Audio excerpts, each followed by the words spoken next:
What started as a very strange set of circumstances has now turned into a domestic violence situation that apparently has a very long history. Fox 13 Spencer Joseph spoke with police and neighbors today. Spencer joining us right now.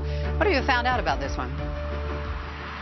Yeah, well, one thing we found out this evening is the relationship between the two of them. It's mother and son, although it's a little bit strange because they're not blood related, although they have lived together for some time. The other thing we've been able to find out is police have visited this home multiple times in the past, and not only have police visited it, but Fox 13 has as well for a shooting back in August. We'll tell you about that in a moment, but the big thing is this is just a very strange set of circumstances that police are still trying to piece together.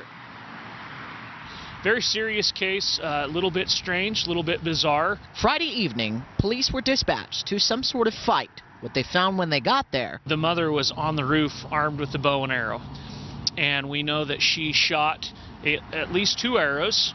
One of them struck the car and the other one ended up striking the son in the leg.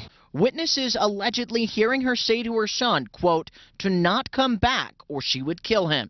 When her son ran off, she allegedly got down off the roof. We know that the mother got on a four-wheeler at some point and was driving around, chasing him, trying to find him. After being arrested, this woman, Chelsea Huggins, told police her 17-year-old son stole her car. After talking him into bringing it back home, she was waiting on the roof with a bow and arrow and opened fire on him when he got there. She has been booked on several charges in relation to this case. But this isn't the first time police have been at the home. The house is known to us. Fox 13 was at this very same house back on August 25th for a shooting that left one person in critical condition. The people that live in the house are known to us, and we're obviously the same parties involved in this. And it's something neighbors are not very happy about. The neighbors had called us on this incident yesterday as it was unfolding. One telling Fox 13 in part, quote, we are concerned because this is the second time we've had violence escalate at this home.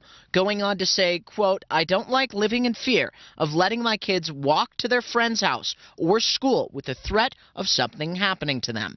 As for the investigation, they're still trying to piece together some of the details, but one thing's for certain. This is just a very unique case, obviously not something that we see often in terms of somebody being shot with a bow and arrow, but a bow and arrow definitely used under these circumstances could very much be a deadly weapon.